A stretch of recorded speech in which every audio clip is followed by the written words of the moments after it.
20 ستمبر 2021 ایک خوبصورت حال میں جہاں دنیا کے عظیم رہنما عالمی امن اور ترقی پر غور کرنے کے لیے اکٹھے ہوتے ہیں، اس دن ایک مختلف منظر پیش کر رہا تھا۔ روشنیوں کی چمک دمک میں ایک گروپ سٹیج پر کھڑا تھا، نہ کوئی سفیر نہ کوئی صدر، بلکہ جنوبی کوریا کا عالمی شہرت یافتہ میوزک بینڈ BTS۔ اقوام متحدہ جیسے سنجیدہ اور باوقار فورم پر BTS کا پرفارم کرنا گویا ایک نئی تاریخ رقم کرنا تھا۔ یہ پرفارمنس صرف ایک میوزیکل لمحہ نہیں تھا، یہ جنوبی کوریا کی نرم طاقت کا وہ بلند ترین اظہار تھا جس نے دنیا کو یہ دکھایا کہ سفارت کاری صرف معاہدوں اور تقاریر کا نام نہیں، بلکہ موسیقی، ثقافت اور فن کے ذریعے دلوں کو جیتنے کا بھی ایک ذریعہ ہے۔ یہ وہ لمحہ تھا جب ایک چھوٹے ملک کی ثقافت نے عالمی سفارتکاری کے ایوانوں میں اپنی گونج پیدا کی اور بتایا کہ موسیقی بھی ایک زبان ہے۔ مشرقی ایشیا کا ایک چھوٹا سا ملک جو کیلیفورنیا کی ریاست سے بھی چھوٹا ہے، اربوں ڈالر کی صنعتوں، ہالی ووڈ اور عالمی فیشن کے رجحانات کے ساتھ کیا مشترکہ رکھتا ہے؟ جواب ہے جنوبی کوریا۔ کبھی آپ نے اپنی الیکٹرانکس اور گاڑیوں کے لیے ایک مشہور ہونے والا ملک ایک ثقافتی دیو بن چکا ہے، دنیا کو اپنی موسیقی، فلموں، بیوٹی پروڈکٹس اور حتیٰ کہ سافٹ پاور ڈپلومیسی کے ذریعے سے محصور کر رہا ہے۔ لیکن یہاں اصل سوال یہ ہے کہ یہ کیسے ہوا؟ جنوبی کوریا نے کس طرح معاشی مشکلات سے نکل کر ایک 120 ارب ڈالر کی ثقافتی سلطنت بنائی، جس نے عالمی تفریح کو اثر نو تشکیل دیا اور میڈ ان کوریا کے معنی کو نئے سرے سے متعارف کرایا۔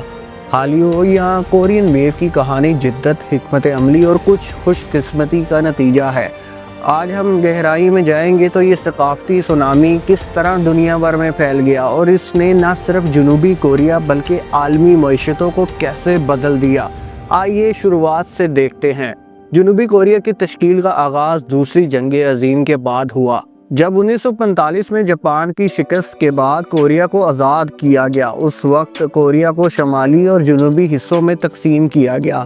شمالی کوریا کو سوویت یونین کی حمایت حاصل تھی، جبکہ جنوبی کوریا کو امریکہ کی مدد ملی۔ 1948 میں جنوبی کوریا نے اپنے علیحدہ حکومت قائم کی، جسے ریپبلک آف کوریا کا نام دیا گیا۔ اس کے قیام کے بعد جنوبی کوریا نے مغربی ممالک، خاص طور پر امریکہ سے سیاسی اور اقتصادی حمایت حاصل کی، جس نے اسے عالمی سطح پر مستحکم یعنی کہ مضبوط کرنے میں مدد کی۔ دوسری جانب شمالی کوریا نے سوویت یونین سے فوجی اور اقتصادی مدد حاصل کی۔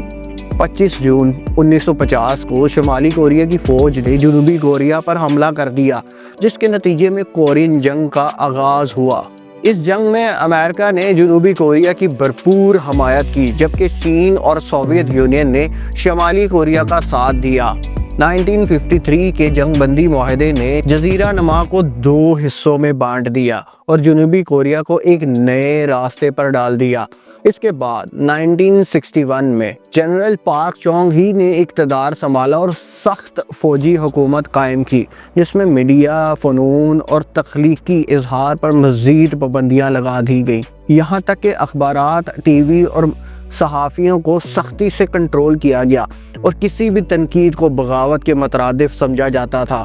حکومت نے لوگوں کی آواز کو دبانے کی بھرپور کوشش کی، لیکن اندرونی طور پر جنوبی کوریا کی عوام میں آزادی کی تڑپ مسلسل بڑھ رہی تھی۔ پھر 1987 میں ایک تاریخی لمحہ آیا جب جنوبی کوریا نے جمہوریت کی طرف قدم بڑھایا۔ یہ صرف ایک سیاسی فتح نہیں تھی، بلکہ یہ ایک نئی ثقافتی پہچان کا آغاز تھا۔ میڈیا پر عائد سخت پابندیاں ختم ہونے لگی اور صحافت میں آزادی کا ایک نیا دور شروع ہوا۔ یہ وہ لمحہ تھا جب جنوبی کوریا نے اپنی آواز کو دنیا تک پہنچانے کی شروعات کی۔ 1987 کے بعد قوانین میں جو اہم تبدیلیاں آئیں، ان میں سے ایک میڈیا سینسرشپ کا خاتمہ تھا۔ ایک دلچسپ بات یہ ہے کہ جہاں پہلے رپورٹرز کو حکومت کے منظور شدہ بیانیے سے ہٹ کر کچھ رپورٹ کرنے کی اجازت نہیں تھی، وہاں اب انہیں اپنے خیالات اور خبروں کو بغیر کسی خوف کے پیش کرنے کی آزادی مل گئی۔ پریس فریڈم ایکٹ کے تحت صحافتی اداروں کو ریاستی کنٹرول سے آزاد کیا گیا اور اس کے نتیجے میں آزاد میڈیا کا جنم ہوا۔ یہ تبدیلیاں نہ صرف صحافیوں کے لیے بلکہ فنکاروں اور فلم سازوں کے لیے بھی ایک نئی صبح تھی۔ لیکن جنوبی کوریا کے لیے مشکلات ابھی ختم نہیں ہوئی تھیں۔ 1997 میں جنوبی کوریا کو ایک اور چیلنج کا سامنا ہوا، ایشین مالیاتی بحران۔ ملک کی معیشت تباہ ہو گئی، لوگ بے روزگار ہو گئے اور اس نازک وقت میں حکومت کے پاس دو راستے تھے، وہی پرانی صنعتیں جو وہ جانتے تھے یا پھر کسی نئی اور انوکھے شعبے پر جوا کھیلیں۔ لیکن یہ وہی لمحہ تھا جسے جنوبی کوریا کو ایک نئے موڑ پر لا کر کھڑا کر دیا۔ انہوں نے جوا کھیلنے کا فیصلہ کیا اور اس مقصد کے لیے حکومت نے میڈیا، فلم اور موسیقی میں باہری سرمایہ کاری کی، اور پھر دنیا نے دیکھا کہ یہ جوا کتنی ہوشیاری سے کھیلا گیا۔ اس پورے انقلاب کا نتیجہ حالیوں کی شکل میں سامنے آیا، یعنی کورین ویو۔ حالیوں کا مطلب ہے کورین ویو۔ کے پاپ، کورین ڈرامے اور فلمیں آج اسی تبدیلی کا ثبوت ہے۔ کیا آپ نے کبھی سوچا تھا کہ ایک ملک جو کبھی معاشی بدحالی کی زد میں تھا، اپنے گانے اور ڈرامے سے دنیا کو جیت لے گا؟ جو کہ کے پاپ کو عالمی سطح پر لائی، اس کامیابی کے پیچھے اصل محرک یوٹیوب اور دیگر سوشل میڈیا پلیٹ فارمز کا عروج تھا، جنہوں نے روایتی میڈیا کے برعکس کے پاپ فنکاروں کو براہ راست دنیا بھر کے مداحوں سے جڑنے کا موقع فراہم کیا۔ آج کی کے پاپ صرف ایک میوزک انڈسٹری نہیں ہے، یہ ایک اربوں ڈالر کی معیشت کا حصہ بن چکا ہے، جو سیاحت، فیشن اور کورین مصنوعات کی طلب میں بے پناہ اضافہ کر رہا ہے۔ حقیقت یہ ہے کہ کے پاپ جنوبی کوریا کی معیشت میں سالانہ 10 ارب ڈالر سے زیادہ کا حصہ ڈال رہا ہے۔ 2020 تک کے پاپ کی آمدنی کا 89% بین الاقوامی منڈیوں سے حاصل ہو رہا تھا۔ اب اگر آپ کو یہ حیران کن لگتا ہے تو ایک لمحے کے لیے بی ٹی ایس پر غور کریں، جو شاید کے پاپ کا سب سے بڑا اور مشہور گروپ ہے۔ بی ٹی ایس کی سالانہ 3.6 ارب ڈالر کی معاشی شراکت جنوبی کوریا کی معیشت میں ایک بڑا حصہ ہے، جو کہ دنیا کی کئی مشہور بین الاقوامی کمپنیوں کے برابر ہے۔ لیکن کے پاپ کی کامیابی کا سب سے دلچسپ لمحہ وہ تھا جب اس کا مشہور گانا گینگنم سٹائل 2012 میں ریلیز ہوا۔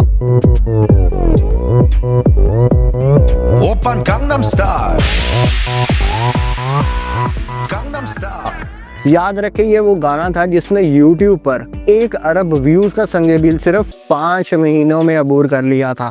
کورین ڈرامے اور فلمیں خاموشی سے لوگوں کی دلوں میں گہرائی تک جا رہے تھے۔ 2010 کی دہائی میں جب نیٹ فلکس جیسے پلیٹ فارم نے کورین مواد کو دنیا بھر میں پہنچانا شروع کیا تو اچانک ہم نے دیکھا کہ کورین ڈراموں کے مداح امریکہ، برازیل اور یورپ جیسے خطوں میں بھی تیزی سے بڑھنے لگے۔ یہاں ایک اہم لمحہ آیا جب 2021 میں اسکوئڈ گیم نے دنیا کو چونکا دیا۔ اسکوئڈ گیم نہ صرف نیٹ فلکس کی تاریخ کا سب سے زیادہ دیکھے جانے والا شو بنا، بلکہ یہ دنیا بھر کی ناظرین کے لیے ایک ثقافتی جھٹکا تھا۔ صرف ایک ماہ میں 142 ملین گھروں تک پہنچنے والے اس شو نے یہ ثابت کیا کہ کورین ڈرامے اب محض ایک علاقائی دلچسپی کا موضوع نہیں رہے، بلکہ عالمی پاپ کلچر کا اہم حصہ بن چکے ہیں۔ یہ صرف ڈرامے نہیں تھے، کورین فلمیں بھی بین الاقوامی سطح پر اپنی موجودگی کو منوا رہی تھی۔ بونگ جون ہو کی پیراسائٹ اس کا سب سے بڑا ثبوت تھا۔ 2020 کی آسکرز میں بہترین فلم کا ایوارڈ جیتنے والی پیراسائٹ نے ایک تاریخی رقم کی۔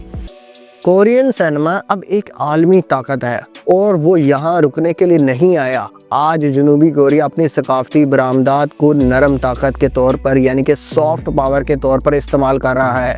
یہ وہ طاقت ہے جو فوج یا معاشی دباؤ کے بجائے ثقافت، فنون اور زبان کے ذریعے دنیا میں اثر ڈالتی ہے۔ سوچے جب آپ اگلی بار کے پاپ کا کوئی گانا سن رہے ہیں، یا ایک کورین ڈرامہ دیکھ رہے ہوں، یا شاید کہ بیوٹی کی کوئی نئی پروڈکٹ خرید رہے ہوں، تو آپ صرف ایک عارضی رجحان کا حصہ نہیں ہیں، آپ ایک ایسی عالمی معاشی اور ثقافتی میراتھن کا حصہ ہے جو پوری دنیا کو بدل رہی ہے۔ اور سب سے دلچسپ بات، یہ انقلاب ابھی ختم نہیں ہوا، یہ تو بس آغاز ہے۔